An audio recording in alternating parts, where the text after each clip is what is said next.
So the idea here is that now when you start off the game, there is a galaxy map. You still have your star system map, um, which you can see derelicts that you could visit, and actually these capsule things I'll explain in a second. We've actually added a little bit to that too. But this is the galaxy map. So you can see here that all you got is one star system, and then one over here that's about 15 days away. Oh crap. I have 500 days of rations. Alright, so I was testing, so that's a little cheap. But basically, I should have 4 days of rations. So I can't get here because that's 15 days away. And so what I'm going to have to do is go in here and, you know, scavenge as much as I can and get some food and stuff like that. And then I'm off to another galaxy. And then when I get here, in theory, this scan radius will be centered here, and that will reveal more of the map. Classic kind of fog of war, if you will, right? And so one of the interesting things that we're doing is how do we use this map to make the game a lot more interesting? Well, there's the simple stuff, right? Which is, all right, we put some story points. We say, hey, there's this really cool thing over here that will reveal a lot of the super story stuff to you, and you want to get there. So that's really simple, long-term objective, right?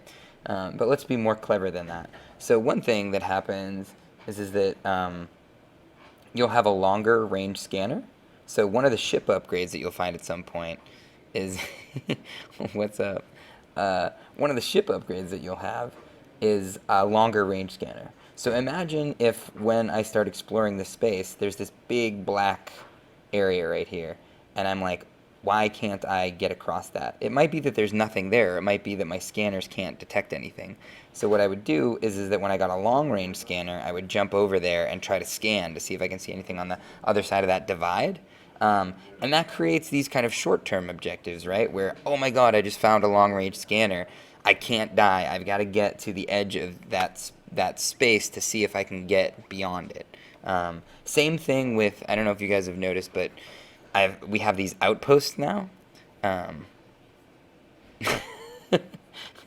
that is true. That is true, Keith. You know. You've been there. Basically, you have a long-term or a short-term objective suddenly, which is get to that edge of space and scan it. And so the same thing with the outposts. So you have these outposts that you need a transporter upgrade to beam down to, and you don't always have that. I have builds available for all games. Oh, that you can play? Not right now. So what I'm going to do, sorry, there's a question if I have builds available for the games. Actually, if you subscribe to our mailing list, then you can get a build of Chess the Gathering. You can actually get a key, a Steam key, to play the prototype, which is really cool. And The Last Shadow, I was going to do that with, but I haven't done it yet. But I'd like people to play that. And then for Duskers, right now, the idea is that once I feel the game is a little bit more ready, I'm going to put it up. I'm going to make it that anybody that pre-ordered the game just gets a build, and then they can give me feedback. But right now, I'm just too afraid that the game has, like... The difficulty ramp in Duskers right now is a wall that you run your face into and you get bloody. So it's just painful. Or maybe I'm just bad at my own game. So basically... Yeah, like probably in maybe, I guess, like maybe 2 months, I'm going to let people start playing Duskers.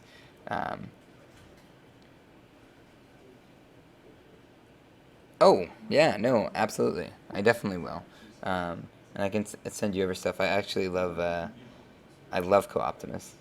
Co-Optimus is awesome. Actually, it would be really cool if at some point we could make this game co-op, where one person's controlling the schematic view and one person's controlling the drone. Maybe that would be DLC, because we don't have the budget for it. But anyway, so back to this. So if, again, like let's say there's an area. You see how if I go into this node right here, and what you have is 2 derelict spaceships and 2 automatic trade stations, which I'll explain in a second. But there's no outposts, you'll see. They would be little circles, and they'd be orange because I can't get to them because I don't have a transporter upgrade on my ship. Wouldn't it be cool if there's a swath of space that's really full of outposts, and in order to traverse that swath and explore that, I need the transporter upgrade on my ship. And so when I get a transporter upgrade on my ship, I'm really motivated to go through there, which would be really fun. how do we do that? So what we're doing right now is we're painting things. So I'm going to show you guys something. Hopefully it works. It's not working. Am I in cheat? I'm cheat mode. There it is. Okay. So heat maps or height maps or whatever you want to call them. So what we did here was we decided that we would paint a grayscale image for the density of star systems. And so right here you can see it's all black, and over here it's super white. And so this is going to be more dense. And so there's going to be lots of star systems that we can explore through here. And here they're going to be much more sparse. So it's going to be very difficult to traverse this and get over here. Or not difficult, I just have to go up and around. So another thing that you might want to do, hold on real quick. Am I continuing the last shadow after Duskers? Yeah, so the last shadow I love and people were really interested in, and I don't want any of my games to die. I just got Duskers funded, and I only have enough funding for it for a year, and that's really hard to make a game that fast. So we're definitely going to work on Duskers now. I have an intern actually on Chess the Gathering, so we just added a replay file to it in the hopes that eventually we can turn that into asynchronous play. And then in my spare time, or maybe I can get another intern to help me out with The Last Shadow. What I really actually probably should do is make it so that if you subscribe to the mailing list, we can give you the current version of The Last Shadow and just play it at home with your friends or put it up somewhere. That would be pretty cool. I never played Cyber Heist. But yeah, the co-op idea is actually where Duskers started. The idea was that, yeah, one of you was controlling the ship and one of you was controlling a player and therefore maybe the drones. So I think it would be really fun if you had to communicate with each other. Like you were driving the drone and you were like, okay, like open the door in front of me, and the guy, behind the monitor would be like, wait, drop a sensor, and then he could tell you when the sensor goes off, like what room, and so you've got to work together. I think that would be really, really fun. But as a virus named Tom showed, co-op, well, actually, then I'd have to add networking in because local co-op, like, people tend to not do, and that would be very difficult for a game like this, so things get really complicated really fast. So we painted this sort of heat map to show off, like, this isn't how many ships there are, this is how many points, how many solar systems there are that have ships in them. So then what we did was we made another map for what types of ships are in there. So if you can imagine, blue is derelict spaceships, all right? So that's like derelict spaceships that you can explore. Red is trading outposts, and those are automated outposts that you can go to, and like you can trade upgrades with them and trade rations with them. So the idea is that even though everyone is dead in this universe, these automated way stations are still there that are just like trading goods, and they don't realize that everyone's dead, so they're still sticklers. They're still like, no, if you want this, we need 3 rations, even though it makes no sense anymore. I haven't messed around with the networking in Unity yet. The new UI we are excited about that. As you can see, the UI right now is all temp. So that will be cool. We've messed around with the networking for Chess the Gathering, which is only turn-based networking, which is a lot easier than like real-time, prediction and all that kind of fun stuff. Yeah, thank you. It is a bummer that so many. It's like I think like something like 6% of the people on Steam played it, played the multiplayer, and now we're gonna release it on Vita, and we can't have multiplayer in that one, and then we're gonna have. I'd still love to put it on a console. It's just a matter of we'd need funding to put it on the console, and that looks like we could get that, but I'm never positive, so because that's something where the local experience could happen, or put the networking in, but it's just so expensive, and we don't know if it would work out. But thank you, I appreciate that. So many people love the co-op in a very same Tom, and so many players never experienced it. Yes, Tomicide is great. There are some, so I get flack for the achievements in a virus named Tom, like, because there are some, what do you call them? Like achievement crazies, or, achievement hunters or something like that, which I appreciate. Like I really like the achievement hunters because I put them all in there, and I did a couple of the easy ones, you know, like, oh, you completed the first area of the game, but most of them are all like, you know, trying to be really fun. And so when people actually go to make you play the game differently, and when people go through and do them, I'm really happy about that. But people got really mad about the multiplayer ones because they wanted to, they're completionists, so they want 100%. And some of them, or a lot of them, seemingly need a lot of players, which how I intended it, because that's a whole, like, there are 54 co-op levels that I made, you know. But then then someone made a video where he was doing them all himself, and I think he was able to achieve, with, like, you know, the bending of one's fingers and stuff, almost all of the achievements in A Virus Named Tom by himself. But then one person was upset because he didn't want to buy a controller. And I think for some of the achievements you need to play a 4-player game, and you can only play 3-player on the keyboard. So you can never please everybody.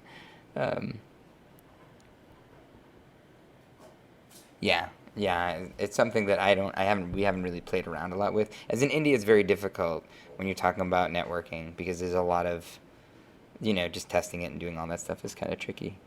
Um, but anyway, so here you can look at the map, and so the blue is derelict spaceships, the red is these automated way stations that you can trade with, and then the green are outposts that you need a transporter for. So you can see that when you travel through this, like for example, right now when I go down in the map view here, you see how there's 2 way stations and there's 2 derelict spaceships.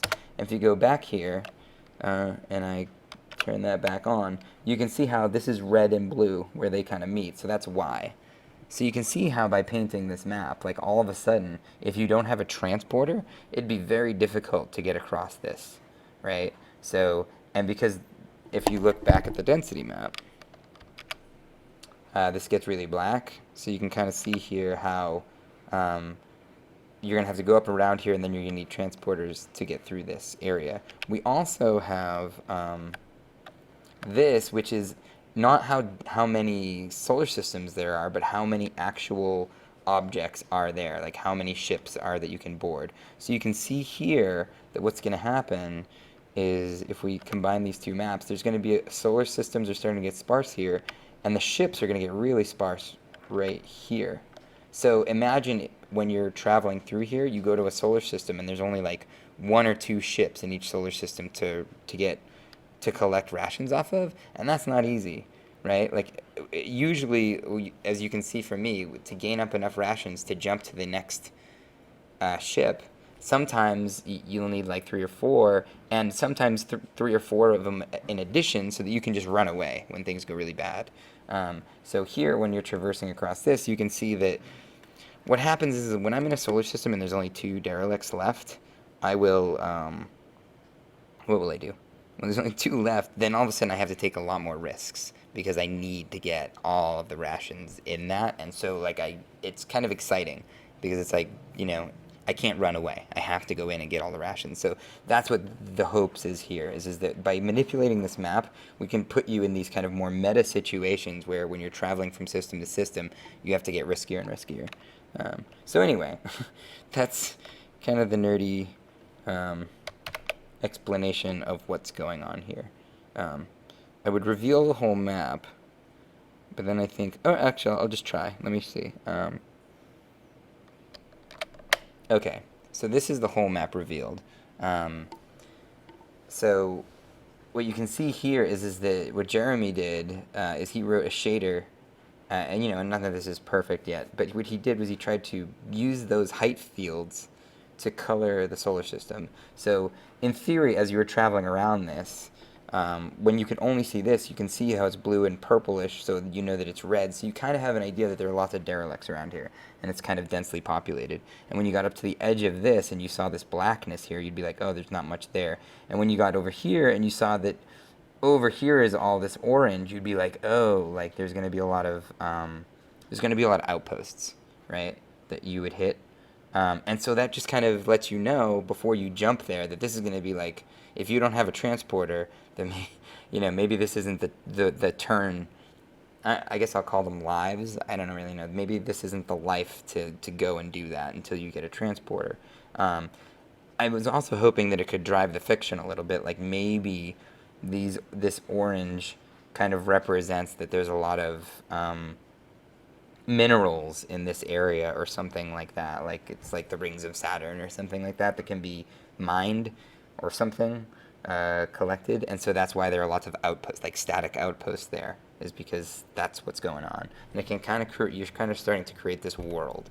And what we're trying to do is create like we were working really hard on making it so that it was fun to explore a ship, and now we're trying to make it that we're trying to expand that out to make it fun to explore a universe. And so this map, in theory, will be persistent. Like if you play and then you die, um, and you restart, then you will start back, and the explored portion of the map will still be there. And I think that's important because the game is very much like I always describe it like nesting dolls, where um, you explore ships, and so then you want to explore the universe. And if the universe map isn't persistent, then it's very difficult to feel like you're making progress or you're exploring anything. Um, Courses, yeah. Um, the only thing is that because it's a roguelike, yeah, it is a course through the galaxy, but then you're gonna die eventually and then restart. But in theory, the map won't restart, but maybe you'll start in a random position on it or something like that. We haven't quite figured it all out. What I'd really like to do is, because this is procedurally generated and we can kind of create ships for free, is make it so that like what you're seeing right here is like 1/10 or less of the universe, so that like we can just have this massive, Skyrim style experience where you really do feel small and contained in this, and there's this giant universe out there. And maybe we can have it so that when you zoom out, there's a point over here that's like, some important system that is referenced in some of the ship logs as maybe ground zero for whatever went wrong, and so then you're trying to get there or something like that. um, but I am excited about the idea that like in a particular turn you can have this sort of short-term goal because you found an upgrade. um, because before I was worrying about balancing the ship upgrades, where it'd be like, all right, so you get a transporter on this turn, and but then what if you don't get a transporter on your next turn and you can't explore any outpost? Yeah, that's fine. You'll do other stuff, and then when you find on your turn a transporter, you'll head over to this orange area here and be like, oh, quick, let me explore all this while I have this transporter. So anyway.